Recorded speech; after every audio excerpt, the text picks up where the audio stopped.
Hello, Canucks fans. Welcome back to another episode of Canucks Conversation, brought to you by Bet365. We're coming to you from the Pacific Toyota Dealer Studios. Visit shoptoyota.ca or visit your local Pacific Toyota dealer today.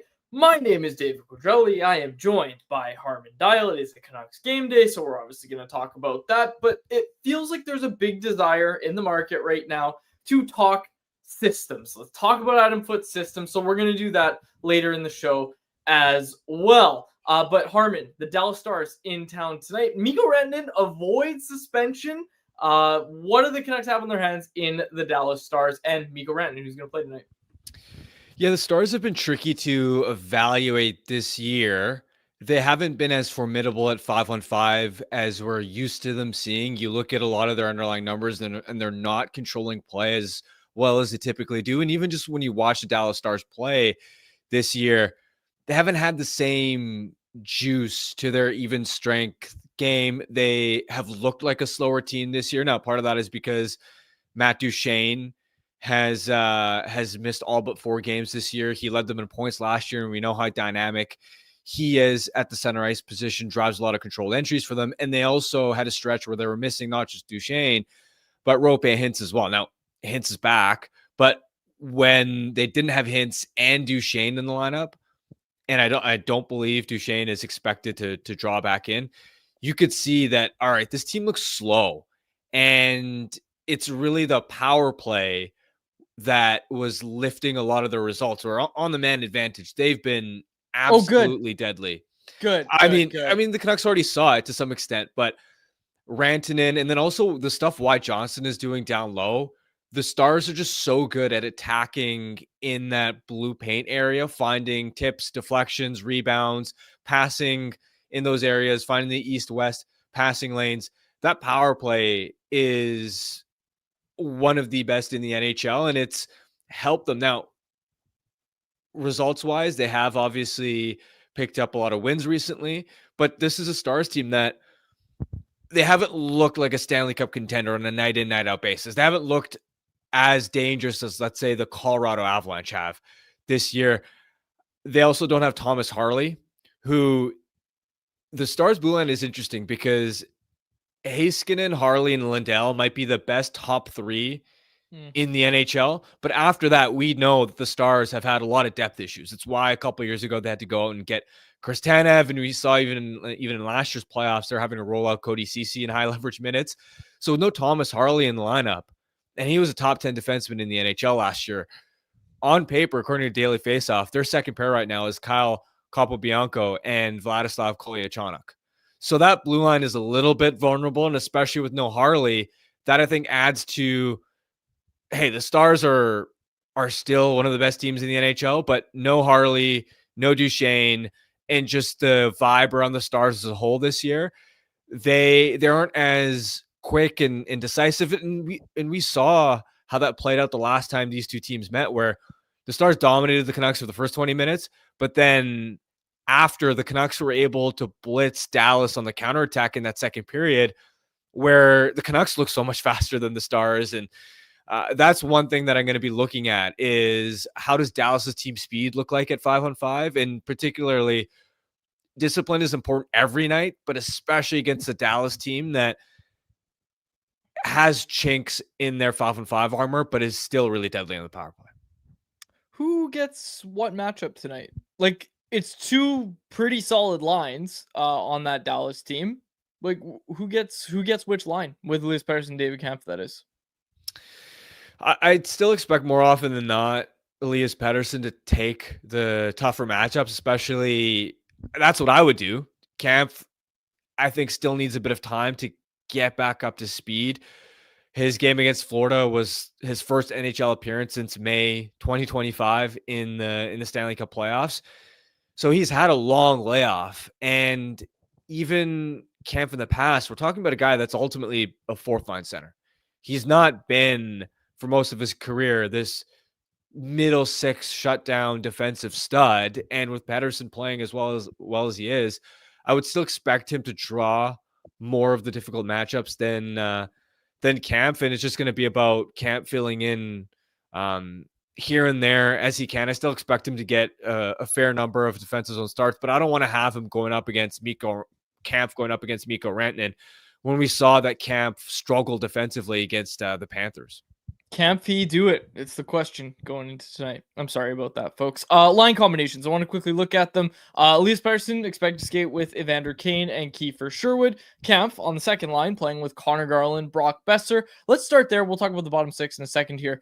But Connor Garland playing with David Kampf.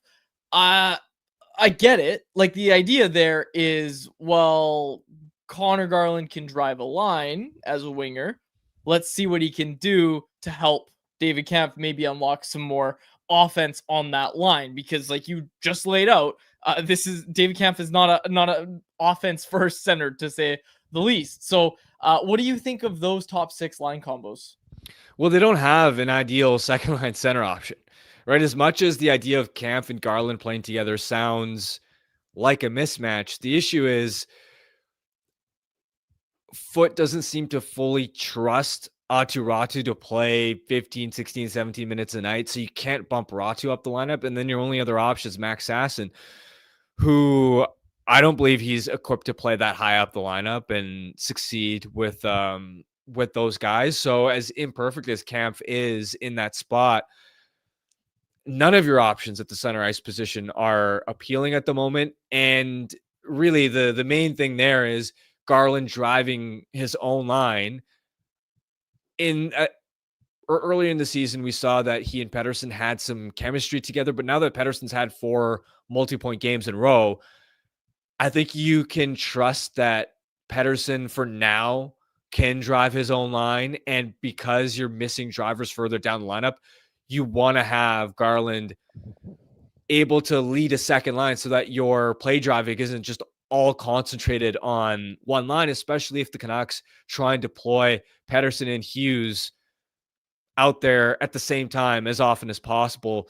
It would be a little bit too much if you had Garland up with Pettersson as well, and now you're maximizing the number of shifts Pettersson and Hughes are playing together. It would leave the rest of your lineup a little bit too thin. The other interesting part about that is Brock Besser on the left wing, right? He is a natural right winger. We'll see how he fares from adjustment standpoint. Obviously, at earlier points this season, he has played the left wing as well. But that's an interesting wrinkle too. And I think it just goes to show that there isn't a home run slam dunk option for how to configure these lines right now. If you ask me, there isn't a silver bullet for what they should do. A lot of let's see how this works out. So moving to the bottom six quickly, we'll make this as quick as possible. Fourth line, Max Sasson with Linus Karlsson and Lucas Reichel. Lucas Reichel playing the wing, of course. And then this third line, Aatu Ratu with Drew O'Connor and Jake DeBrusk. I caught up with Drew O'Connor yesterday, talked to him just about building chemistry. He likes what he's done with Aatu Ratu, said it's been good to have DeBrusk on the line as well. But again, this is a pretty newly formed line for tonight, at least. They weren't together last game, so it'll be good to see this trio get a chance together, see Drew O'Connor, see what he can do, because he's had a really, really good month. And it was funny, like I kind of went into the conversation with O'Connor mostly trying to figure out, like, okay, what's changed for him this month? Like, is he getting more comfortable? And he kind of disagreed with the premise, basically saying that he's just playing his same game and that now the bounces are happening. I disagreed when we talked about it, but hey, that's what he said. Is he was basically saying, like, I don't think I've changed anything. The bounces have just kind of started to go my way. From my view, I thought he was like dictating a lot more. I thought he's been being his first step is a lot quicker. There's a lot less like looking around and then figuring out. So I thought it came down to comfort, but the points are coming because he's playing the same game and the bounces are coming for him, he said. I actually think Drew is right. Maybe for the first handful of games, the process wasn't as encouraging, but I remember we pointed out even before his mini breakout how he was starting to make a more noticeable impact with the speed, winning battles, creating scoring chances toward the tail end of that first road trip, especially when they went into Pittsburgh. And we were then lamenting, oh, if he could just bear down on some of his chances and actually finish, that's the missing piece of the puzzle. That's come along, and I think on top of that, he is getting a couple more bounces than he typically would. But the overall point I'm trying to make is I think the process has been good for a long time for O'Connor now. outside of maybe the first 5 games where it took him some time to get up to speed. And now he's just getting rewarded a little bit more. But I thought for a long while, even before the production popped, that he was creating chances and making an impact with his speed. Maybe I'm extending that 5 games a little longer than you are, but I just remember early season Drew O'Connor. I was like, what do you do here? Like, what is going on? Because he wasn't using I didn't think he was using his speed very much at the start of the year, but I digress. It was a good conversation with Drew O'Connor. Yeah. Okay, anything else on tonight's game? Ottinger for Dallas. I'm assuming Kevin Lankinen for Vancouver. I haven't looked. It's Kevin Lankinen for Vancouver. I'm just going to say that. There's no way I'm wrong, right? Yeah, one thing to circle back on the top 6 lines, I wanted to make a note of this because I've heard a lot of people frustrated with seeing Evander Kane on that top line with Elias Pettersson. And I'm not saying I expect it to necessarily work, but if you want to understand why the coaching staff perhaps is sticking to this, an interesting observation is that Pettersson's 5-on-5 numbers with Evander Kane are actually a lot better than away from Kane. We know that Kane's had his defensive issues sometimes on the back check, not picking up assignments, turnovers. We know that he's been far from perfect from that aspect. And for the season as a whole, he needs to find a way to produce a lot more at 5-on-5, especially as a goal scorer, considering the usage that he's seen. But if you look at their numbers together, about 150 minutes that Kane has played with Elias Pettersson, they've been basically break even, controlled about 50% of expected goals and about 50% of scoring chances. If you look at Pettersson's results away from Kane, those numbers crater. He's down to controlling less than 42% of scoring chances. So I think, and the reason I bring up expected goals and scoring chances is if I was to bring up the shot metrics, people would say, well, Kane just shoots from everywhere. That doesn't necessarily mean that these are good shots. But it tells you that it's not just the shot volume, but the shot quality of that line and the actual scoring chances that those two as a duo have done better than Elias Pettersson with, let's say, Jake DeBrusk on that left wing line. And as much as we'd like to see him produce more as a scorer, I really do love the play he made on Pettersson's first goal to dish it across to Pettersson. That was a high degree of difficulty pass to set him up in that spot. So again, I'm not saying that it's a perfect pairing or that I expect it to work long-term, but I understand why the coaching staff is giving them a longer leash to figure it out, because ever since those two have played together, their results have been better than the other alternatives. It's a really good point. Really good point. We've seen some better finesse, I'd say, from Evander Kane as well. Even on some of the passes he's made, there's just been a new degree of understanding where his teammates are going to be, all that fun stuff. And that's going to be a theme in our next segment where we talk about the Canucks systems. Before that, though, I want to tell people about our new sponsor, Movember. Movember is the leading charity dedicated to changing the face of men's health, because healthier men mean a healthier world. This is the 19th annual campaign for Movember in Canada, raising funds and awareness for men's health across the country. Since 2003, over 6 million people have raised funds for Movember. In 2024, over 47,000 Canadians participated, and the movement continues to grow. Donate at Movember.com today and be part of changing the face of men's health in Canada. Always happy to support Movember. I've got my hat on that they sent me. I also have a t-shirt that I'm probably going to wear tomorrow. I wasn't wearing it today. Yeah, my Movember t-shirt. Shout out to Movember. Now, let's get to this segment. Do we have a stat of the day today? I don't think we do, right? We did our stat of the day. Okay, perfect. Then let's get to our segment, which is a presentation of our friends at Greta, a great spot for all games, home and away. You can skip the line and not pay cover on game nights if you're wearing the home team's gear. And of course, there's also the game day specials at Greta, including $3.33 off select food items, $3.33 for select drinks, and more. With the arcade, bar, and street food menu, make Greta your spot to watch the big game. Okay, let's talk systems, Harm.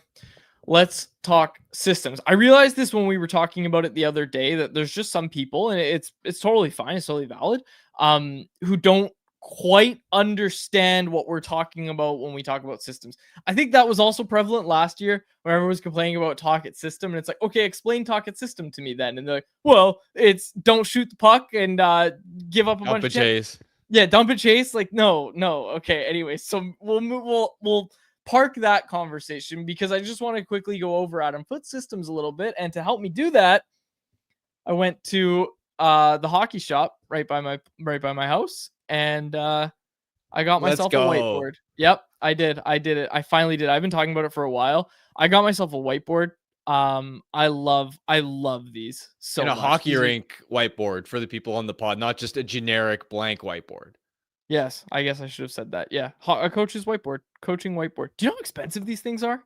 How much was it? This was $70. Not bad, honestly. It's aesthetic. What? It is. It's awesome. It's really cool. It's going to sit behind me on my set when I'm not using it. But today we are going to use it. So before we get into the specifics of Adam Foote's system, just a quick explanation on like what are hockey systems. We're going to keep it super simple. We're just going to focus on three. You've basically got a forechecking system, a neutral zone system, and then what you do in the defensive zone, your defensive zone system. No, there's obviously power plays, penalty kills, breakouts, all that sort of stuff. Ozone systems like cycling the puck, all that sort of stuff. But the main three that we're going to focus on are the ones that I mentioned. Forechecking systems, if you played any level of hockey, are very simple. It's the F1 is the first man in, the F2 and the F3. Guess what? They're the second and third ones. The podcast people are going to love this segment, is what Callie Canucks said. I'm not going to use the whiteboard a ton. I'm going to use it very limited. And I also want to shout out, it's going up very shortly on CanucksArmy.com. Jacob Frazier did a breakdown of Adam Foote systems like he did for Talk It last year. He's done one for Adam Foote systems. That'll be up if you're listening to this on the podcast. That's up now. It includes visuals. Jake Frazier used what's that website called? Isn't it like hockeydrills.com or something? He drew out exactly what he's talking about. So you have him explaining it with his words, and then you also have the visuals. So go look at that if you want a better explanation for this. But I'm going to continue on here. When we talk about forechecking, if you, like I said, if you've played any level of hockey, you've probably used the 1-2-2 forecheck. One forward pressures the puck, two support the middle, blue line support defensemen support the blue line. This one is well suited for teams that aren't exactly burners. This is the one the Canucks use. This is the one we see most of the time. Then you see some teams like the Carolina Hurricanes under Rod Brindamore, who quite famously have used the 2-1-2, where they get in super hard on the forecheck. Canucks use this at times under Talkit. Don't forget that either. The 2-1-2, two forwards in, well suited for fast teams. You're pressuring a ton. Does leave you susceptible for counterattacks and odd man rushes against, because if you miss, you're missing two forwards now, and the puck's past you. So you're giving up an odd man rush the other way. Then there's stuff in the neutral zone, right? Which we don't need to dive into too much. I feel like that's pretty self-explanatory. Is worth mentioning, and we talked about this at training camp, the Canucks are kind of using like a quick strike system in the neutral zone, where one forward kind of cheats a bit on the wall by the blue line, and he receives the puck, either breaks in or looks to make a pass to the other forward who would be coming streaking up the ice. Hopefully I'm explaining this well, because I feel like I'm trying not to go too fast. I think you are. I'm also trying not to stick on one thing, because the big thing we need to talk about, and the thing that I'm going to draw on the whiteboard, is defensive zone systems. This is the one that everybody's talking about, and naturally the Canucks have given up a lot in their own end, and they've given up a lot. There's just been a lot of breakdowns, a lot of defensive zone breakdowns. So this is the big one that everyone wanted to talk about. Adam Foote was asked about it, and I want to set this whole conversation up by playing the audio from yesterday. This is what Adam Foote said at practice when he was asked about defending and everything that goes along with it, the defensive breakdowns, all that. Pay close attention to what Adam Foote says here. Well, you guys know the numbers. A goal and a half has to stop, right? We have a lot of young guys, and I think sometimes we just keep teaching, extend your coverage, close, sort out the system with them. And what happens is, it's happened to me, when I played, there's times where if you get on a new team or you go to a different situation with some youth or things like that, sometimes you're too early on the play, sometimes you're late, you know what I mean? And just to go over it and go over it again and again, continue to do it, and we're slowly getting it. But, you play against those three teams, they can expose that quickly, right, with their experience. But if you're late on a box out, or you don't get under the stick, you're over it, or you don't engage in the box out earlier, or you think one guy's getting beat, so you go help him, and then that guy's fine, and the puck passes through you, right, to the guy that you were checking. So little things like that, and I believe we're close, and we're going to keep working on it. So what stands out to me the most there is the part where he talks about guys going to help when they don't need to.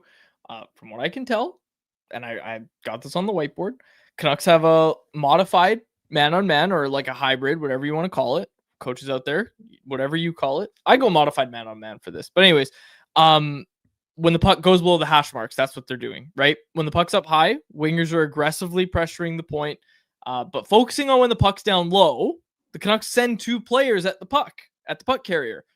If one of those players gets beat, another player is typically jumping in. So you can see here on the whiteboard, and for those in the podcast, CanucksArmy.com, Jacob Fraser basically broke down the exact same thing I am.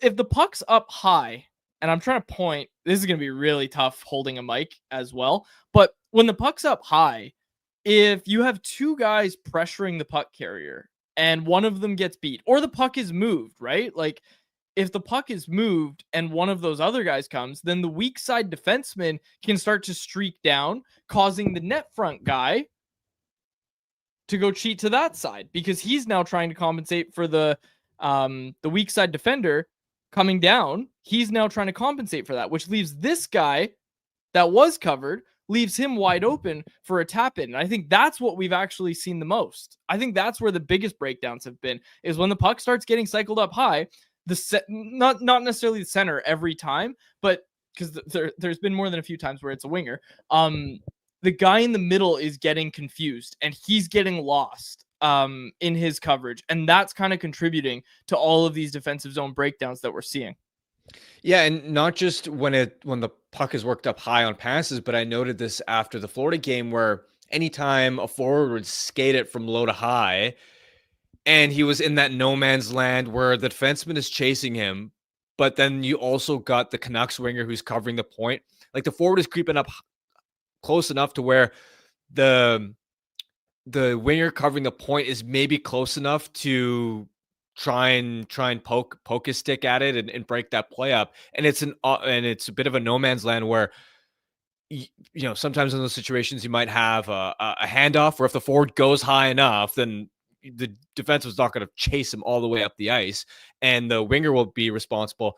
But you notice this on Luke Cunning's 3-2 goal, where Noah Gregor was skating it from low to high, and then it was right in that middle ground where if he had taken another couple strides higher up into the zone, I think Hughes, who was initially tracking Gregor, would have passed him off to Kiefer Sherwood. But right before that point, Gregor cut into the slot explosively, and Gregor's a pretty good skater, so he's able to make that maneuver at speed. And then Hughes was essentially a step behind recovering. Gregor drives to the net, and this is where, when one player, the Foot's idea that when one guy gets beat, somebody else on the ice is trying to provide help defense. Yes. So Pettersson was covering Cunnin in front of the net. Pettersson saw, all right, Quinn may have gotten beat here. And also because you've got an AHL goaltender net and Yuri Patera, like if that was Thatcher Demko in net, maybe Pettersson doesn't cheat across and Pettersson just trusts that, all right, Demko will take this save, take this stop.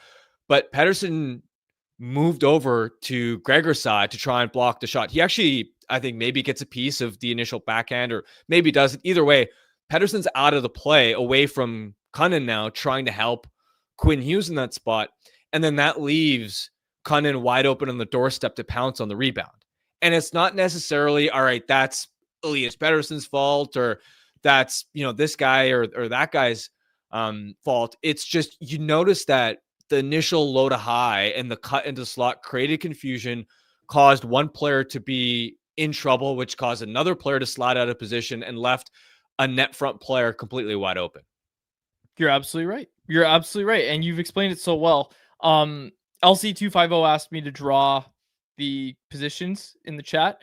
I was going to do frowny faces are the opposition, but the X's are the opposition. I should have mentioned that off the top. But yeah, you're absolutely right, Harman. I think another interesting part of all this is the getting under sticks thing when it comes to being at the net front. And again, we're talking about that guy right in front of the net on the diagram.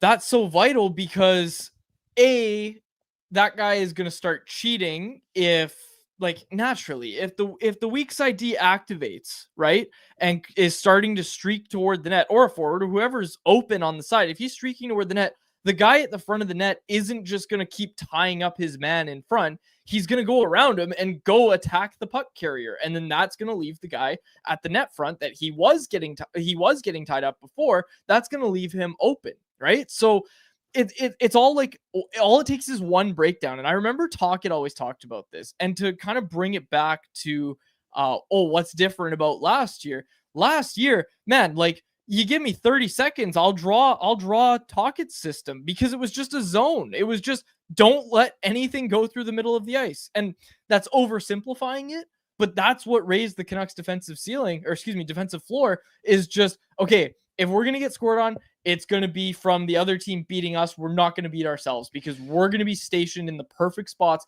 every time. And guess what, Harm? Guess what?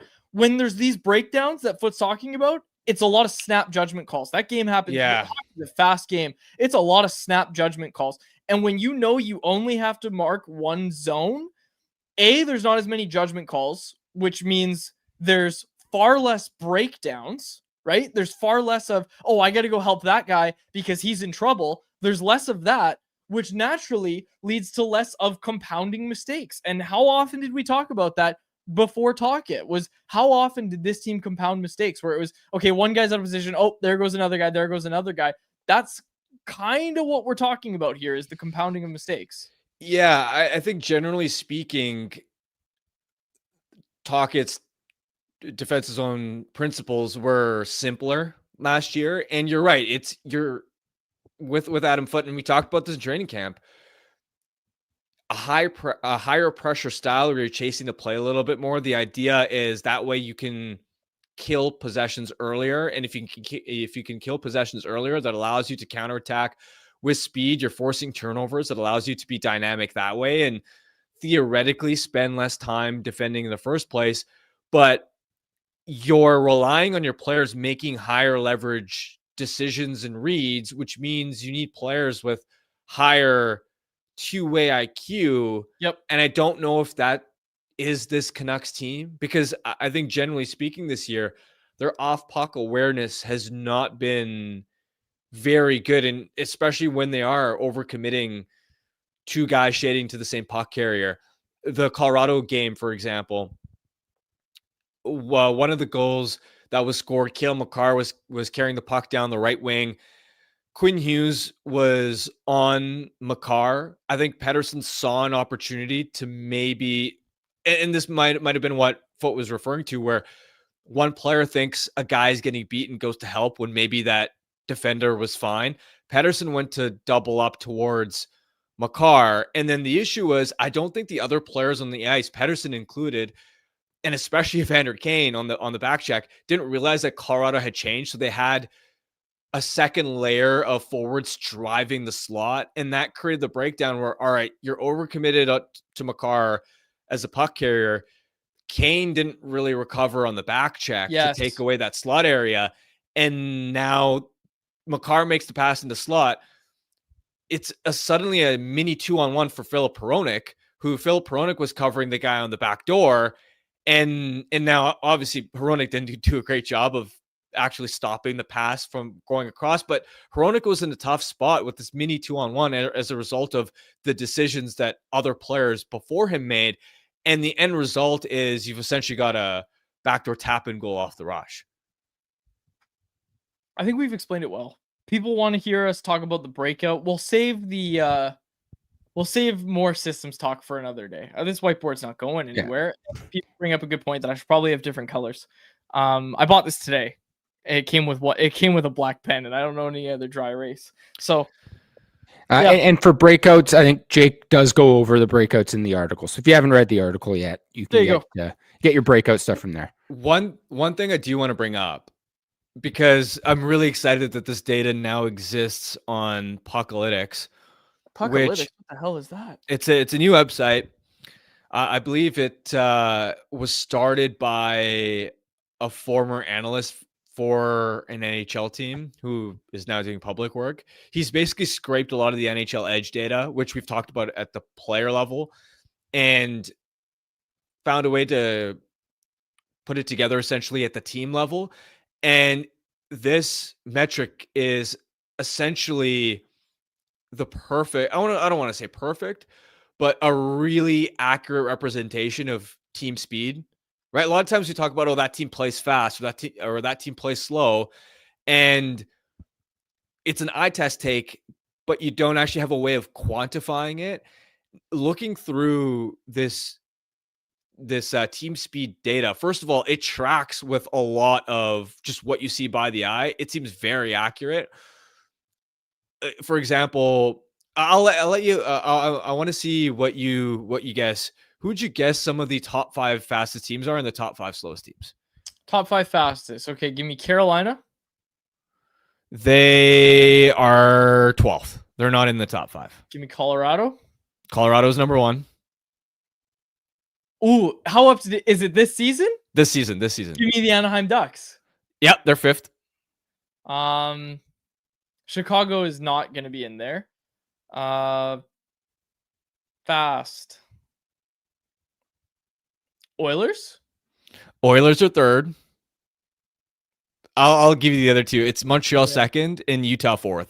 I was going to guess Utah. I was not going to guess Montreal. Yeah, and then the bottom 5 are 32nd Calgary, 31st Nashville, 30th Seattle, 29th Winnipeg, which 100% matches the eye test what I've seen them play, and then the Dallas Stars 28th. As I mentioned, they've been missing Duchesne. They missed Hintz for some games. They haven't had Harley recently. That part makes sense by the eye test too. The reason I bring this stat up is because we referenced that one of the changes Adam Foote has wanted to make with this Canucks team is to have them play quicker, to be a faster team. And we know that there are clearly a lot of growing pains with this team's defensive zone structure and shifting away from this low event style.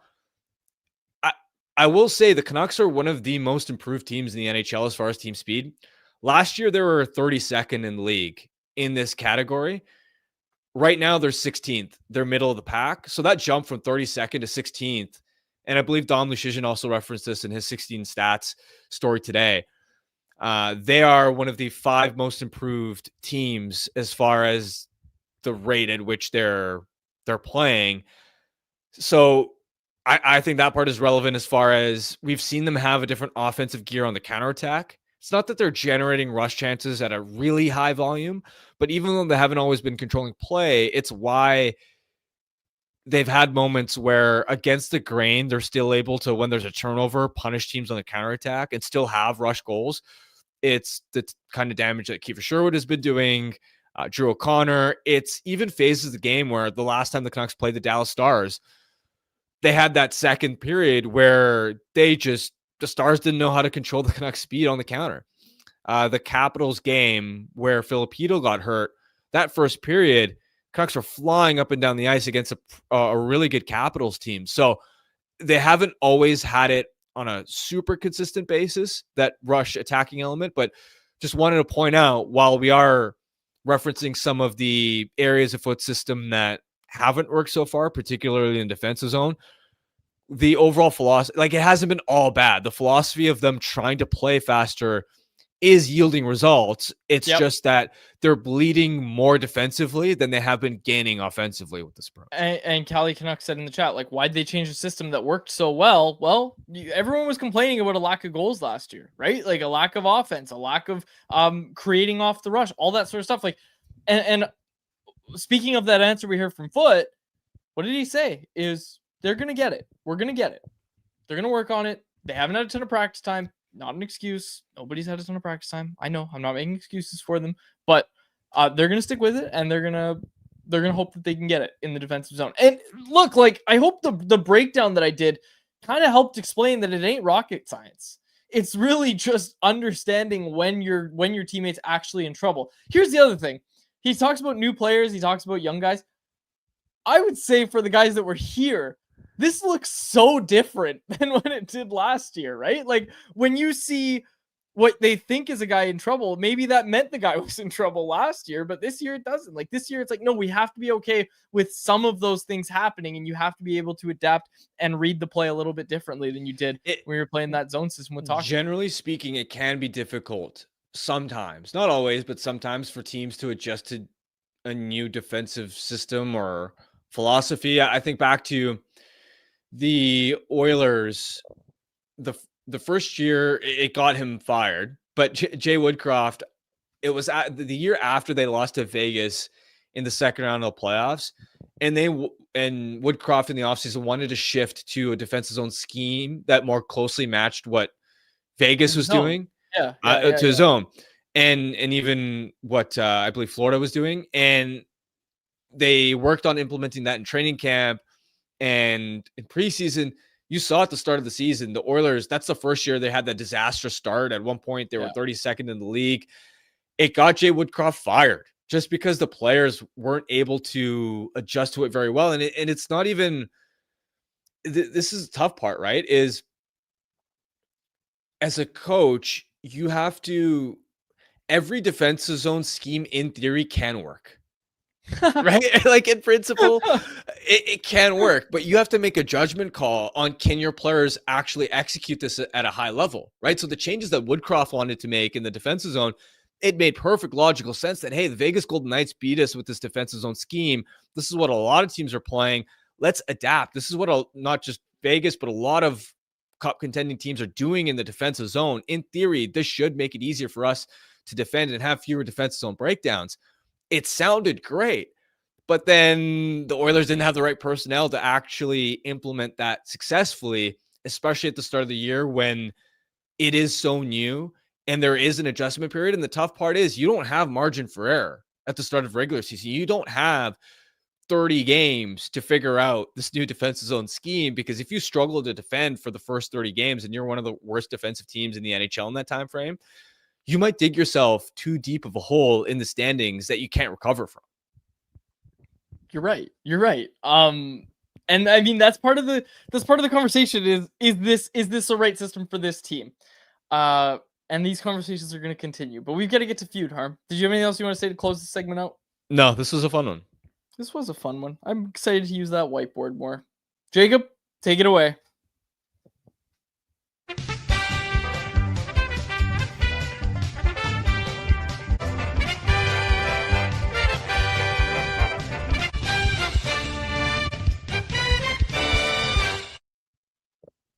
There we go. It always takes so long to get us laid out here, but we are all set up and ready to go for another edition of Canucks Conversation Family Feud. We'll get through this as quick as we can. Sorry, everyone. It's 39 minutes into the show. Normally, we've done this earlier. So if you're new, I'll go over the rules very quickly. Harman's going to go first. He will have 25 seconds on the clock. His time will begin when I finish reading the first question. Quads, just got to make sure he gets his headphones disconnected, puts on his music, does whatever he needs to do. Harman, just remember, if you can't think of a response, say pass. We will come back to it at the end. Couple longer questions today. I will read as fast as I can, but if you can't think of a response, very important, pass. But you can always come back to it. Go, Harman, on the whiteboard. All right, Harm, you ready to go? Yeah. You get to replace Gary Bettman as NHL commissioner for one day, and you can only add or change one rule. What would it be? The standings, 3-1 points. Sure. Name a Vancouver media member who you want to see play Family Feud with you. Drance. Name a U.S.-based team who's won multiple Stanley Cups in their existence. Florida Panthers. Rounded to the nearest 5, how many points will EP40 finish the season with? 80. How many Canucks will play all 82 games this season? 5. There you go. Good work. All right, we got to flag Quads out. He can't. I think he can still see. Is he frozen, around his, or is no? he, There you go. He couldn't see around the whiteboard. How'd it go? We got a fighting chance. Nice. No major fumbles. I think it's better than a fighting chance, Harm. I'm just tallying it up right here, but I think you got a lot of number ones. We need a bounce back this week. We Nice, can't go dude. 6-4, losing 4 in a row. Harman, yeah. you got 133 points. All right, let's go. Let's go. Quads, you know what that means you need to get? No. 67. All right. All right, you need 67 points for the win. Harman killed it. Great work. Quads, you're going to have 30 seconds on the clock. Your time will begin when I finish reading the first question. If you can't think of a response, say pass. Pretty important. Some longer questions here today. So if you can't think of one, say pass. Save that time. If you give one of Harman's answers, you will hear the buzzer, and I will ask you to try again. You ready to go? Yep. Okay, your time will begin when I finish reading this first question. You get to replace Gary Bettman as NHL commissioner for 1 day, and you are only allowed to change or add one rule. What would it be? Standings 3, 2, 1. Try again. The jailbreak PWHL. Sure. Name a Vancouver media member who you would want to play Family Feud with. Drance. Try again. J-Pat. Name a U.S.-based team with multiple Stanley Cups in their existence. Boston. Rounded to the nearest 5, how many points will EP40 finish the season with? 80. Try again. 85. How many Canucks will play all 82 games this season? 5. Try again. I'll let you. I'll let you answer. I was a little slow on reading that question. 4. 4. I'll give it to you. That's crazy. Did I get buzzed 4 times? Yeah. I think the only one that you didn't get buzzed on was the Boston answer. So I gave all the number 1 answers, but now it might be my fault if we lose. Whatever. All right, let's go. Go through it. I'm surprised you rounded up to 85 on the Pedersen point I totals rather know. than go down to 75. I probably should have gone down to 75. All right. Well, let's go through. We'll see how that works out. All right. You guys both got the 3-2-1 point system. That was the number 1 answer. And I think that's going to happen at some point here. It seems pretty universally wanted. But Quads going down to the jailbreak. That was the number 2 answer. That's 18 points there. Really? Good. Yeah. Awesome. Changes to the draft lottery was the number 3, and changes to the playoff format was the number 4. Name a Vancouver media member who you want to play feud with. We've asked this question before, but it was a year ago. I figured it's time to revisit. Drance was the number 1 answer, 23 points there. Quads, you went to J-Pat. Haven't you played with J-Pat already? Yeah, I was gonna say. Yeah. I thought it was the listeners. Who would they want to play That's with? true. That's fair. Fair enough. Good point. He was the number 3 answer. J-Pat or okay, Don that works. Taylor. Don Taylor. should be Donnie number was 2. the number 5 answer, surprisingly. When I filled it out, I had Don Taylor up there. Incorrect. He'd be Sorry, the most everyone. fun to play with. Incorrect. Don Taylor is the right answer. Number 2 answer was Rick Dollywall, which I guess people just want the chaos. That would be so funny. I'd like to watch that, but yeah. Yes. Name a U.S.-based team with multiple Stanley Cups. You guys, by the way, are at 163 points now. Harm, you got the Florida Panthers. That was the number 1 answer. Quads, I actually have to search for Boston, which means they were out of the top 6.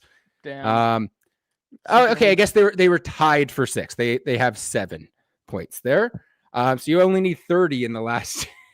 Oh, this is gonna be close. 30 in the last 2. Oh no. Pittsburgh, number 2 answer, by the way. Detroit, Chicago, tied for number 3. How much were they worth? How much was Pittsburgh worth? Pittsburgh's worth 17. Detroit, Okay. Chicago worth 10. I won't So blame you for that though. Yeah, How could you have guessed? Yeah, Florida, exactly. Florida with the recency bias was the clear number 1. Everyone else was really close. Okay. Okay, round to the nearest 5. How many points will EP40 finish the season with? 80 was the number 1 answer. I see Don Harm. Quads chose to go up to 85 instead of down to 75. It honestly didn't matter. Those two were separated by only 2 points. Oh, okay. 85 actually were 20 points as the number 2 answer. Oh, nice. Let's go. 10 points. We need 10 points. You need 10 points on the last question. How many Canucks will play all 82 games? Now, only 8 have played every game up until this point. So the range that was given to the respondents was 0 to 8. Harman, you got 19 points with the number 3 answer of 3.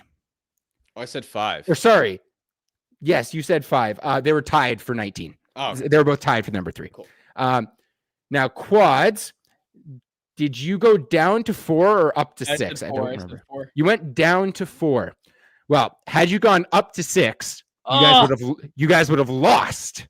Oh, You went down to 4. That was the number 2 answer, worth 20 points, and you guys are back in the win column. Let's go. let's go. Character Let's go. win. That's huge. That's huge. I love Quads needed 6-7 points. He got 7 points. So there that. you Amazing. All right. go. Great work, guys. Conversation has a problem with this. Conversation, regular listener and viewer of the show, who we really appreciate most of the time, not right now, said they lose. Quads didn't answer in time. That number 4 answer. Jacob, go watch the tape. I think I answered in time. I got buzzed like 4 times. Have a little sympathy So here. yeah, I did give a little bit of leeway. And also, sorry to cut you off, Jacob. Go watch Real Family Feud, which I do. They Steve Harvey lets them go if that happens. Like if you give an answer and you get buzzed in that last one, they'll let you give an answer. So. Yeah, again, like there were some long questions here. I did stumble over reading one of them, so I gave a bit of leeway to Quads for that answer, and then with the buzz as well. So I challenge call stance. Yes, this is one where if you're going to challenge it, there's not enough evidence to overturn. No definitive evidence. Yeah. Go Canucks Go says need Rick Dhaliwal on feud with Crown. Oof. There's something. All right, let's get to anyone else, which is a presentation of our friends at Pacific Toyota Dealers and the Toyota Prius plug-in hybrid. A no-compromise approach to electric vehicles that offers the best of both worlds. You can drive up to 72 kilometers on the battery alone, then seamlessly transition from electric mode to the gas engine for a combined range of 962 kilometers. There's no sacrifices when it comes to horsepower or style with its sleek, low, and wide exterior and sophisticated interior. It is loaded with tech that's actually easy to use. You can plug in to recharge at home or at one of the over 2,000 public charging stations in BC alone. And now you can lease a 2025 Prius plug-in hybrid SE from $99 weekly at 3.49% APR for 64 months with $3,600 down. And it includes a $3,000 discount. Visit shoptoyota.ca or your local Pacific Toyota dealer today. All right. Anyone else think the Canucks should claim Brad Lambert? Trade for Brad Lambert. It was reported by Frank Saravalli today that Brad Lambert of the Winnipeg Jets has been granted permission, his agent has, to help facilitate a trade. Harman, tell me about Brad Lambert, because I'll tell you, I thought this kid was going to be the next McDavid when I saw him as a 16-year-old at the World Juniors. And I think that was an opinion shared by a lot of people. The 2021 World Juniors, he was absolutely flying around the ice for Team Finland. Again, he was a 16-year-old. He had 4 points in 7 games in that tournament. That was the best World Juniors he ever had. He played 2 more after that and got one goal in each of those World Juniors after that. And his career to this point hasn't really been anything to write home about just yet. Yeah, so he's listed as a center, but I really view him as a winger predominantly, which is an important distinction because this team clearly needs centers and maybe not wingers unless you're convinced that the winger has a really high-end ceiling.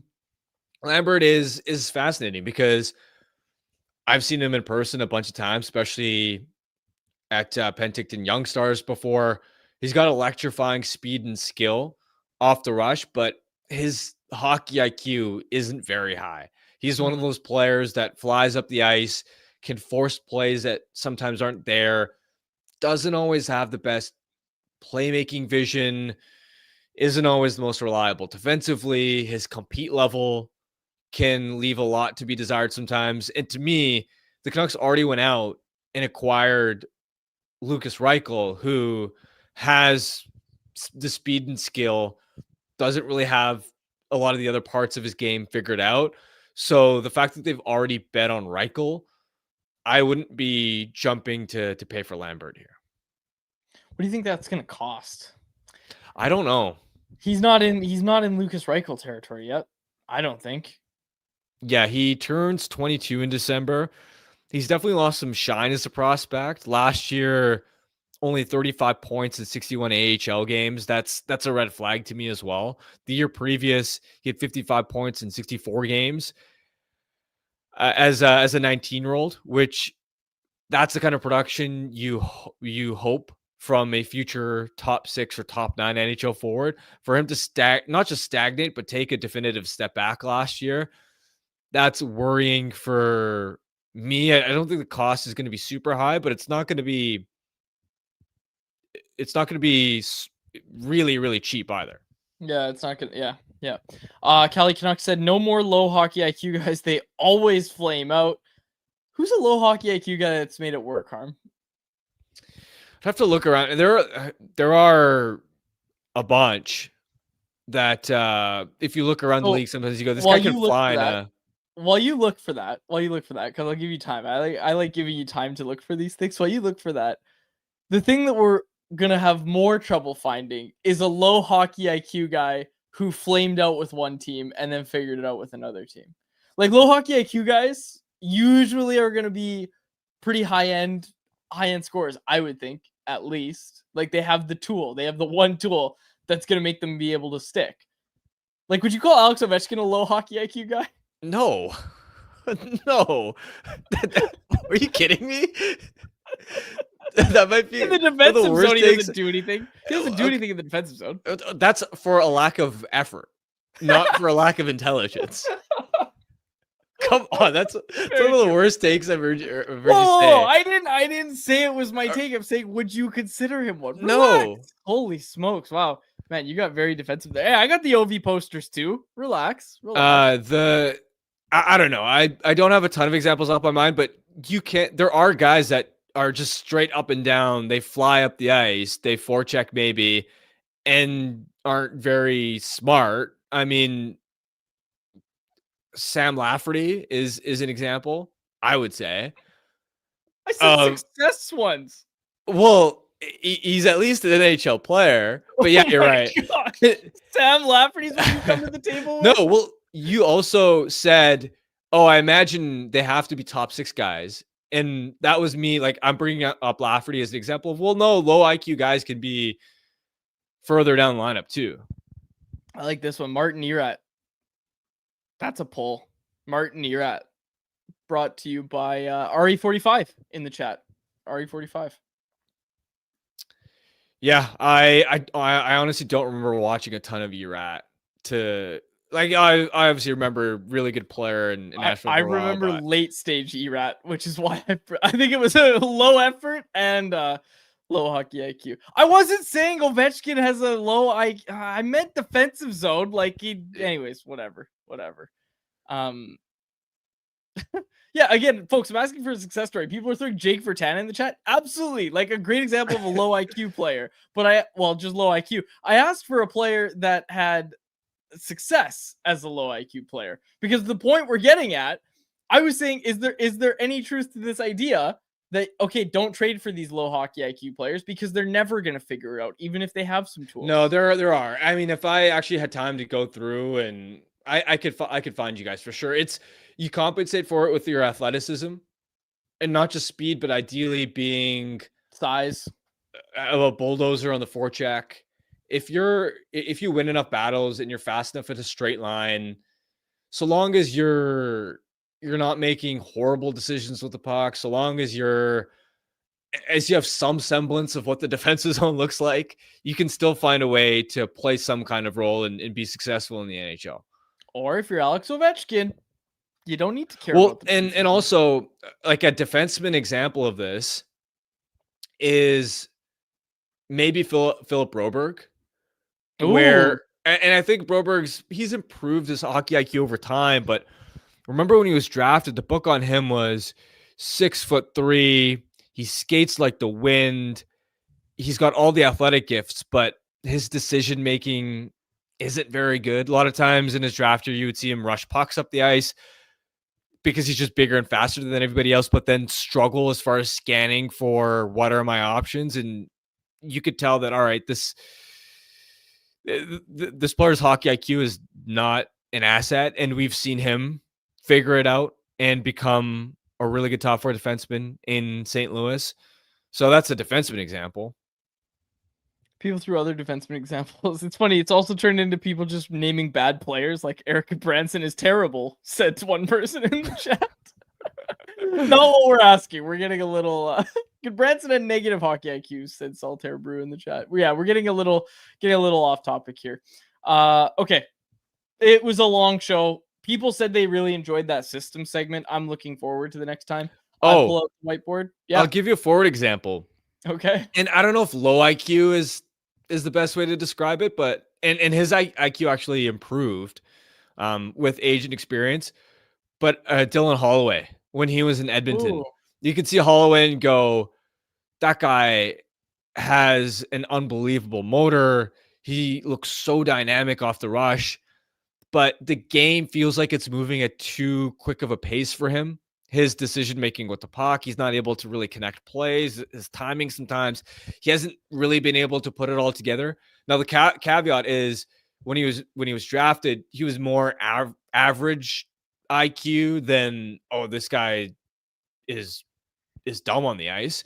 But you saw all right early when he was in the NHL that this guy's IQ is holding him back from really becoming what he could be. And then with more reps, as a player, sometimes you develop that pattern recognition and you just become accustomed to making reads at NHL pace. And that's a huge reason why Holloway broke out in St. Louis last year. I remember watching the tape of him when I was doing a most improved players piece last season. And it wasn't that Holloway had become faster or stronger. It was this guy's IQ improved a lot with just age, maturity, and improved pattern recognition. Some interesting names. I'm not going to read them all, but some interesting names being thrown around in the chat as well. It's funny you chose both offer sheet guys, hey? Yeah. I wasn't planning to do it that way, but Couple dumbasses claimed by St. Louis giving offer sheets. Okay. Yeah. Sorry. Like I said, anyone else ran or our system segment, Family Feud, we ran a little long today, so not much time for anyone else today, but let's get to our Bet365 bet of the day, brought to you by, you guessed it, Bet365. Man, my Warriors had it so close last night. Jimmy Buckets, Chef Curry, they still call him that, I'm sure. They were tearing up the Heat. Yeah, the Heat. And it was close. It was a really close game. I was following along, and then it ended not so close. But we're going right back to it. We're going right back to the NBA. There's a lot of NHL games tonight, but I think basketball might be my sport. Let's see. Hang on a sec.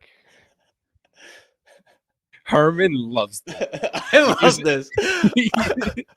This is like the biggest smile I've seen on him. Oh, okay. Is you struggling through basketball. Does Giannis Antetokounmpo still play for the Bucks? What? He does, doesn't he? Did he get traded? Giannis Antetokounmpo does. I don't know about Giannis. No, whatever. You know what I'm saying? That guy, does he still play for the Bucks? Yes. Okay, well, the Bucks are underdogs tonight. No, I don't know a Giannis who plays for the Bucks.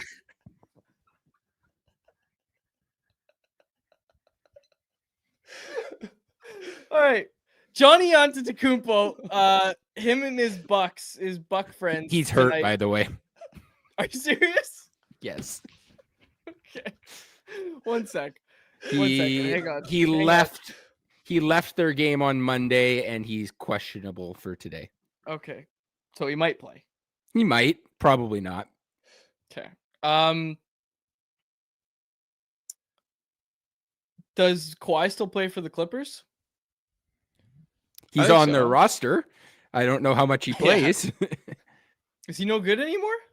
Well, no, he's just always hurt. Yeah, or load managed. Yeah, he plays less than half the games in a season. Okay, here's a player I know. The tall guy, Wembanyama. Yep, with the Spurs. Yeah. That's right. That's what we're going with. Spurs are slight favorites against the Atlanta Hawks tonight, and I'm taking that. I'm taking the Spurs. Yeah, -115. You can get them on the money line. Karina in the chat said neither Jimmy or Steph played last night. That's so funny. Someone said Wembanyama's hurt now too. Yeah, I was just gonna jump in. Okay, Wembanyama's injured. This is why you don't bet on basketball. Does the NBA have, other than the playoffs, do their top players actually play? No, they don't. No. I saw a stat somewhere on social where it's like, of someone took like a list of the 20 top players, an arbitrary list, but like a pretty fair assessment of like the 20 top players in the league, and they said, of the possible minutes these players could have played this season, they've combined to play 34% of those minutes. Oh my God. That's brutal. Susan Little in the chat said the tall guy to describe basketball players. I mean, Wemby is exceptionally tall. He's He is, 7'6", right? Yeah, he is the tall guy. CeeLo in the chat said you have to name another player on the Spurs. I know Tim Duncan, Tony Parker, Manu Ginobili, and their coach, Popovich, Greg Popovich. Is Popovich still the coach? He is, right? I don't know because he had some health issues last year, so he took some time away, and I don't think he's the president. back yet. He's the president of the team. Good for Popovich. All right. Conversation. NBA bookies love to see Kawhi. We're going back to hockey. The Anaheim Ducks, who actually watched play last night, didn't even get to talk about them. Damn it. Anaheim Ducks are home underdogs, taking on the Ottawa Senators. It is the second of a back-to-back. They played the Bruins last night. I am taking the Anaheim Ducks plus 110 on the money line. And look at that. Guess what? They played last night. I bet nobody's sitting out because they don't feel like playing today. So Anaheim Ducks plus 110 on the money line. You can get that at Bet365, whatever your bet is. It's never ordinary at Bet365. Download the app and get in on the game. Use the code NATION at Bet365. Must be 19 plus to play. If you choose to play, please play responsibly. We will close it out there. For my co-host, Harman Dial, and our technical producer, Jacob Lazar, my name is David Quadrelli. Thanks so much for the episode of Canucks Conversation. Canucks Conversation is live Monday through Friday, every weekday at 2 p.m. over on the Canucks Army YouTube channel. Make sure you like, subscribe, and interact in the YouTube live chat every day with us, folks.